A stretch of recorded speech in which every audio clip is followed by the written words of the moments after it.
तीन राज्यों में मिली करारी शिकस्त का गम और 350 करोड़ कैश वाले धीरज साहू के दाग को कांग्रेस अपने दामन से पूरी तरह से धोकर लोकसभा चुनाव में उतरना चाह रही है। चुनाव आयोग को हलफनामे में अपनी कुल संपत्ति मात्र 38 करोड़ बताने वाले धीरज साहू के ठिकानों से जब 350 करोड़ कैश और करोड़ों के जेवरात पकड़े गए, तब सवाल कांग्रेस पर उठे, इतना सारा कालाधन किसका है? जांच एजेंसियां अब तक इस बात की जांच कर रही हैं कि कहीं पकड़ा गया माल कांग्रेस का तो नहीं है। इसकी भनक लगते ही दिल्ली दरबार से धीरज साहू को सख्त संदेश दिया गया। उसके बाद से धीरज साहू राहुल गांधी, मल्लिकार्जुन खड़गे सहित कांग्रेस के बड़े नेताओं के साथ अपनी तस्वीर सोशल मीडिया से डिलीट करने लगा। कांग्रेस आलाकमान ने स्पष्ट संदेश दे दिया कि धीरज प्रसाद साहू को नकदी के स्रोतों का पूरा विवरण देना चाहिए। भाजपा के तीखे सवालों से कांग्रेस की भारी फजीहत हो रही है। कहा जा रहा है कि कांग्रेस के फंड मैनेजर की भूमिका निभाने वाले धीरज प्रसाद साहू पार्टी में तमाम नेताओं को उपकृत करते थे। अभी तक इस पूरे प्रकरण में धीरज साहू ने अब तक चुप्पी साध रखी है। दूसरी ओर राहुल और सोनिया गांधी पर सवाल उठने के बाद धीरज साहू के एक्स अकाउंट से पुराने पोस्ट हटा दिए गए। अब तक धीरज साहू राहुल गांधी से जुड़े पार्टी के हर पोस्ट को अपने एक्स हैंडल से रीपोस्ट करते रहे हैं। पिछले साल 23 फरवरी को उन्होंने राहुल गांधी के साथ मेघालय चुनाव की रैली के दौरान हाथ मिलाते हुए और गले मिलते हुए तस्वीरें भी साझा की थीं। पिछले कुछ माह के भीतर कांग्रेस अध्यक्ष मल्लिकार्जुन खड़गे के साथ खुद की कई तस्वीरें भी उन्होंने पोस्ट की हैं। इन तस्वीरों से ये भी पता चलता है कि धीरज प्रसाद साहू की कांग्रेस के बड़े नेताओं के बीच कैसी पैठ और पकड़ है। लेकिन अब उनके एक्स हैंडल से वैसी बहुत सी पोस्ट डिलीट की जा चुकी हैं। उनके ठिकानों से नकदी बरामद होने के बाद कालाधन को लेकर उनके 12 अगस्त 2022 के एक ट्वीट को भी बहुत खिल्ली उड़ाई गई। इसमें उन्होंने लिखा था कि सारा कालाधन देखकर मन व्यथित हो जाता है। कांग्रेस पार्टी ही देश से भ्रष्टाचार खत्म कर सकती है, लेकिन अब ये पोस्ट डिलीट कर दी गई है। 3 राज्यों के विधानसभा चुनाव में बुरी तरह हारने वाली कांग्रेस निराशाजनक स्थिति से गुजर रही है। ऐसे में धीरज साहू को लेकर भाजपा का आक्रामक रवैया कांग्रेस के लिए मुसीबत का सबब बन सकता है। इन्हीं कारणों से साहू ने अपने एक्स हैंडल और फेसबुक से कई ऐसी तस्वीरें हटा दी हैं जिसमें या तो वो पार्टी के साथ बड़े नेताओं के साथ दिखाई दे रहे हैं या उनके पोस्ट को लेकर इंटरनेट मीडिया पर उनका और कांग्रेस का मजाक उड़ाया जा रहा था। क्योंकि सामने लोकसभा चुनाव है, अगर बीजेपी धीरज साहू के काले धन को बड़ा मुद्दा बनाने की तैयारी में है।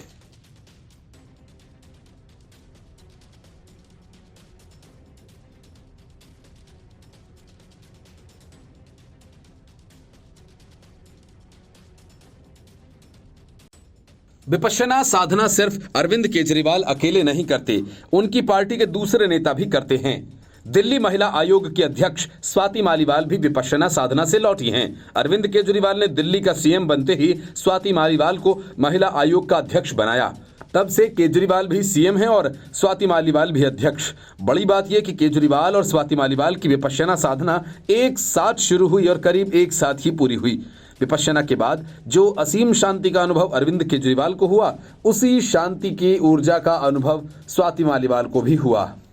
बता दें कि दिल्ली महिला आयोग की अध्यक्ष बनने के बाद स्वाति मालीवाल ने अपने पति से तलाक ले लिया था। केजरीवाल अपनी विपश्यना कोर्स से 30 दिसंबर 2023 को लौटे, जबकि स्वाति मालीवाल ने अपने लौटने की जानकारी 31 दिसंबर को दी। केजरीवाल पंजाब के होशियारपुर में स्थित एक विपश्यना केंद्र में 20 दिसंबर को विपश्यना के लिए गए थे। इसकी भी जानकारी उन्होंने सार्वजनिक रूप से सामने रखी थी।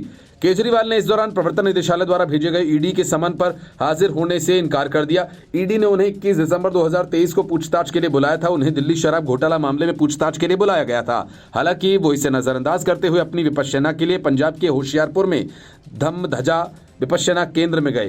केजरीवाल कई वर्षों से विपश्यना के लिए जाते रहे हैं और इससे पहले बेंगलुरु, जयपुर, नागपुर और धर्मकोट जैसे स्थानों पर विपश्यना के लिए जा चुके हैं। उन्होंने अपने लौटने की जानकारी एक्स पर पहले देते हुए लिखा कि 10 दिन की विपश्यना साधना के बाद आज वापस लौटा। इस साधना की असीम शांति मिली। नई ऊर्जा के साथ आज से फिर जनता की सेवा में लगेंगे। सबका मंगल हो। केजरीवाल को अब 3 जनवरी 2023 को ईडी के सामने पेश होने के लिए समन भेजा गया है। ईडी के सामने वे हाजिर होंगे या नहीं, इसका खुलासा अभी नहीं हुआ है। लेकिन विपश्यना से मिली नई ऊर्जा के साथ उन्होंने आम आदमी पार्टी की राष्ट्रीय काउंसिल की बैठक की और बैठक में और ईडी के समन का रोना रोया। केजरीवाल ने कहा कि अच्छे काम किए हैं तो मुझे जेल जाना होगा। माना जा रहा है कि केजरीवाल ये मान चुके हैं कि शराब घोटाला मामले में ईडी उन्हें जरूर गिरफ्तार करेगी। हालांकि गिरफ्तारी के बाद केजरीवाल सीएम पद से इस्तीफा नहीं देंगे। दिल्ली महिला आयोग की मुखिया स्वाति मालीवाल 19 दिसंबर को विपश्यना साधना के लिए गई थी, 31 को लौटी। उन्होंने आने के बाद जानकारी देते हुए एक्स पर लिखा, आज सुबह चूरू में 10 दिन की विपश्यना साधना शिविर खत्म हुआ। असीम शांति और ऊर्जा महसूस कर रही हूँ। मन को वश में करके सभी दुखों से बाहर आने की यह अद्भुत विद्या सभी को जिंदगी में सीखनी चाहिए। सबका मंगल हो।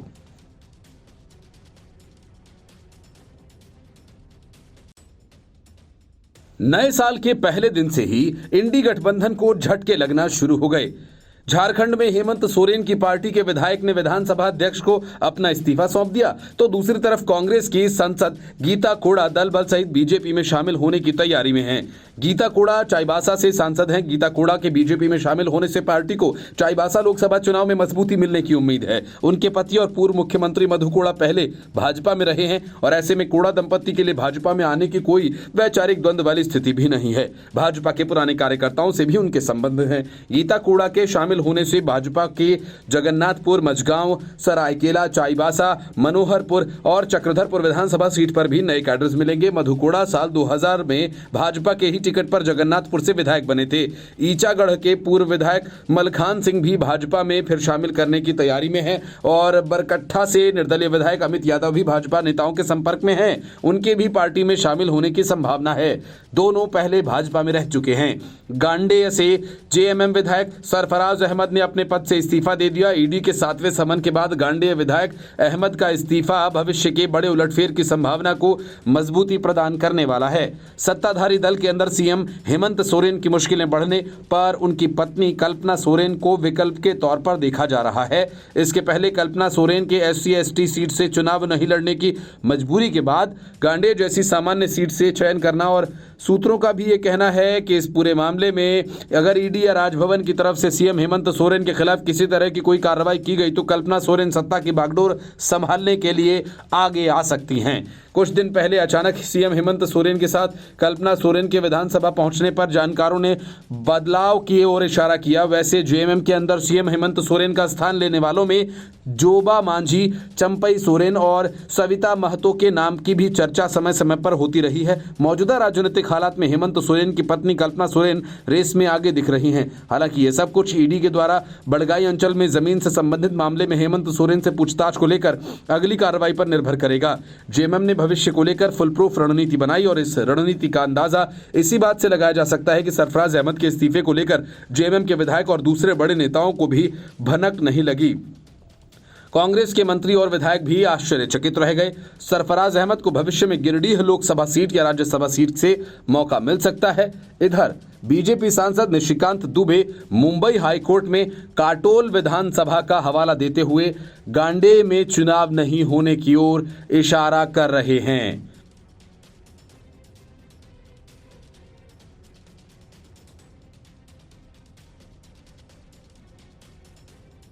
राम मंदिर में प्राण प्रतिष्ठा का वक्त जैसे जैसे करीब आता जा रहा है, विपक्षी इंडी गठबंधन में शामिल दल राम मंदिर और सनातन को लेकर अपनी घृणा फैलाने लगे हैं। लालू यादव की पार्टी का विधायक कहता है कि कोई हिंदू धर्म नहीं है और मंदिर महज अंधविश्वास है, तो दूसरी तरफ लालू यादव अपने आवास पर विशाल बैनर लगवा देते हैं जिसमें मंदिर को गुलामी का मार्ग कहा गया। असल में राम मंदिर और सनातन को सिर्फ लोकसभा चुनाव के मद्देनजर निशाना बनाया जा रहा है ताकि वोट बैंक मजबूत हो सके। आरजेडी विधायक फतेह बहादुर ने कहा कि मंदिर निर्माण से सिर्फ मनुवादियों और पाखंडियों का ही विकास होगा।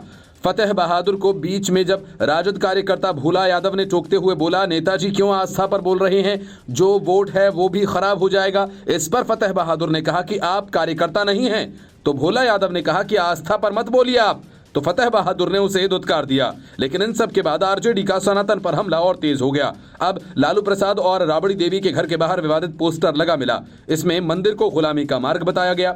ये पोस्टर राजद समर्थकों ने लगाए हैं।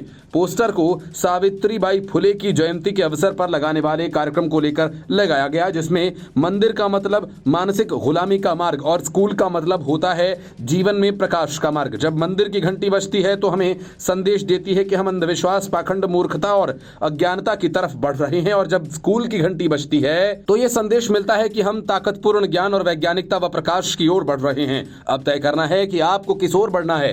इस पोस्टर में मंदिर और शिक्षक की तुलना की गई है। इस पोस्टर में एक तरफ लालू यादव और राबड़ी देवी की तस्वीर है तो दूसरी तरफ तेजस्वी यादव की। पोस्टर में ऊपर महात्मा बुद्ध, सम्राट अशोक, सावित्रीबाई फुले और अन्य महापुरुषों की तस्वीर भी है। इस पोस्टर पर सनातन और हिंदू धर्म विरोधी बयान देने वाले आरजेडी विधायक फतेह बहादुर सिंह की भी तस्वीर लगी है। फतेह बहादुर सिंह ने कुछ दिन पहले सरस्वती को लेकर घटिया टिप्पणी की थी। यही नहीं, वो मां दुर्गा को लेकर भी आपत्तिजनक बयान दे चुका है। फतेह बहादुर ने कहा था कि आप ही के ग्रंथ में लिखा हुआ है कि सरस्वती यानी सरस्वती जो है ब्रह्मा की बेटी हैं और ब्रह्मा जी का अपनी ही पुत्री पर नियत खराब हुआ और ब्रह्मा ने उनके साथ शादी कर ली। आप खुद समझिए, पूजा किसकी होती है, चरित्रवान का या चरित्रहीन का। फतेह बहादुर ने कहा कि मैं अपने बयान पर कायम हूं। मेरा लक्ष्य बहुजन समाज के बच्चों को अंधविश्वास से निकालकर किताब कलम थमाना है। हम शूद्र हैं, हिंदू नहीं हैं। किसी धर्म में हिंदू धर्म का जिक्र नहीं है, हिंदू धर्म है ही नहीं। राजद नेता ने विवादित बयान देते हुए कहा कि राम मंदिर अंधविश्वास है, उसकी जगह अस्पताल और स्कूल बनने चाहिए। सुप्रीम कोर्ट का फैसला भी गलत है। उन्होंने ये कहा कि आडंबर फैलाया जा रहा है, कि प्राण डाला जा रहा है मूर्ति में। अगर ऐसा होता तो जो सैनिक शहीद होते हैं उनमें भी प्राण फूंक दें। देश की सत्ता में बैठे लोग युवा को अंधविश्वास में धकेलना चाहते हैं। राजद नेता ने कहा कि 1976 में कोर्ट ने रामायण और उसके पात्रों को काल्पनिक बताया था। Bureau report, news of India. Bengal में सीट शेयरिंग के मामले में टीएमसी और कांग्रेस में ठन गई है। हालांकि ममता बनर्जी ने पहले ही कह दिया था कि विपक्षी गठबंधन पूरे देश में लड़ेगा और बंगाल में सिर्फ टीएमसी ही बीजेपी का मुकाबला करेगी। मतलब कि सीट बंटवारे की अंतिम तारीख खत्म भी नहीं हुई कि अभिषेक बनर्जी गुट के टीएमसी प्रवक्ता कुणाल घोष ने कांग्रेस पर बड़ा हमला कर दिया। कुणाल घोष ने पश्चिम बंगाल की कांग्रेस इकाई को बीजेपी का दलाल बताया। मतलब साफ है कि टीएमसी अब कांग्रेस के साथ कोई सीट शेयरिंग को लेकर बातचीत नहीं करेगी। इसी वजह से टीएमसी ने पहले राहुल गांधी की न्याय यात्रा को लेकर तीखे सवाल किए थे। टीएमसी ने कांग्रेस से सवाल किया कि न्याय यात्रा को लेकर बंगाल में राहुल गांधी किसके खिलाफ नारेबाजी करेंगे। जाहिर है कि उनके निशाने पर सत्ताधारी टीएमसी ही होगी। टीएमसी नेता कुणाल घोष ने दोनों के बीच बड़ा अंतर बताते हुए सीट बंटवारे के सवाल पर कहा कि अभी हमारे पास इसको लेकर कोई लेटेस्ट जानकारी नहीं है। इस पूरी प्रक्रिया को टीएमसी सुप्रीमो ममता बनर्जी देख रही हैं। वही अंतिम निर्णय लेंगी और सही समय पर सूचित करेंगी। उन्होंने कहा कि सोनिया गांधी और राहुल गांधी की दिल्ली कांग्रेस में बड़ा अंतर है।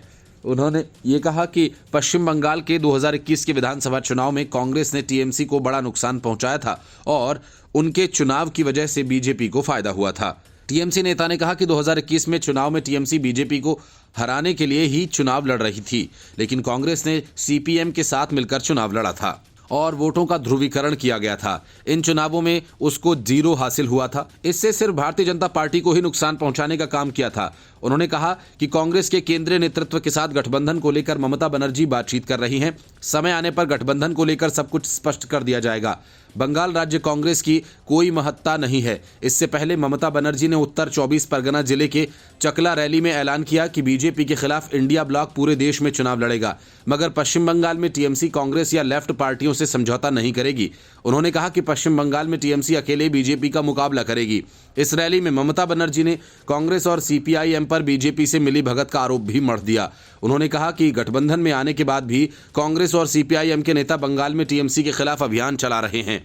अपने भाषण में ममता बनर्जी ने बीजेपी पर नागरिकता संशोधन कानून को लेकर राजनीति करने का आरोप लगाया। उन्होंने कहा कि सीएए के तहत अगर एक समुदाय को नागरिकता मिल रही है तो दूसरे समुदाय को भी हक मिलना चाहिए। अमित शाह ने कोलकाता में घोषणा की थी कि सीएए देश का कानून है और बीजेपी इसे लागू करेगी।